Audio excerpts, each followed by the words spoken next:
सकाळपासून आपण सिंधुदुर्ग आणि रत्नागिरीच्या दौऱ्यावरती आहात. बूथ जाऊन म्हणजे मतदार केंद्रामध्ये जाऊन भेटी दिलेल्या आहेत. काय परिस्थिती आहे, कसं वाटतंय एकूण सर्व परिस्थिती काय आहे?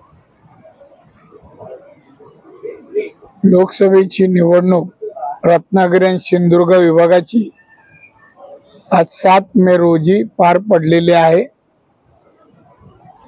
भारतीय जनता पक्षाने महायुतीच्या उमेदवार या नात्याने मी सांगेन, कार्यकर्त्यांनी अतिशय चांगली मेहनत केली. कार्यकर्ते, पदाधिकारी आणि लोकप्रतिनिधी जे आमच्या तिन्ही पक्षाचे आहेत त्यांनी अतिशय चांगलं काम केलं आणि त्यामुळेच एक वातावरण विजयाचं बनलेलं आहे.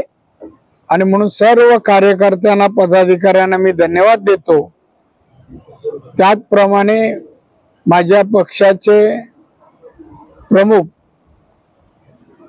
राष्ट्राध्यक्ष सन्माननीय माननीय नड्डाजी, देशाचे पंतप्रधान माननीय मोदी साहेब, त्याचप्रमाणे माननीय अमितजी शाह आणि सन्माननीय देवेंद्र फडणवीस या सर्वांचे मी आभार व्यक्त करतो, त्यांना धन्यवाद देतो. दादा, 2019 पेक्षा हे मतदान कमी झालेलं आहे, याची कारण काय? उष्णता किंवा मतदान अजून करणार, अजून 1 तास लागेल. आता तुम्ही सांगू शकत नाही, कारण 1-2 वाजता काही ठिकाणी 40, 45, 50 असं मतदान होतं. शेवटच्या टप्प्यापर्यंत 60, 65, 70 पर्यंत जाईल. रत्नागिरी जिल्ह्यात संपूर्ण म्हणजे जिल्ह्याच्या मतदानाचा विचार केला तर रत्नागिरी विधानसभा मतदारसंघात फार कमी मतदान झालेलं आहे.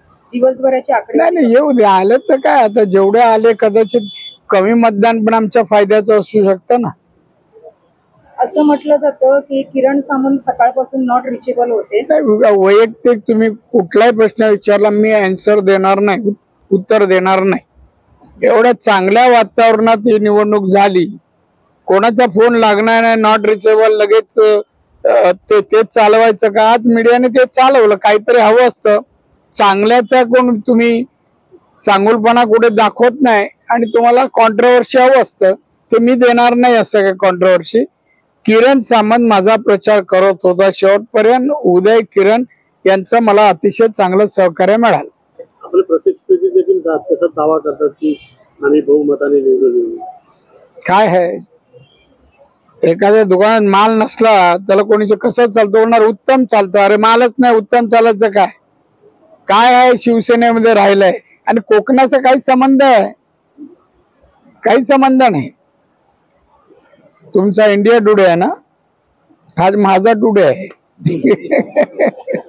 4 जूनला धमाका होईल. नक्कीच होईल, त्यामध्ये काय, त्याला ज्योतिषाची गरज नाही. विजयाचा धमाका होईल. क्रियापद वापरून प्रश्न विचार, मी तसं उत्तर देईन. हिंदीमध्ये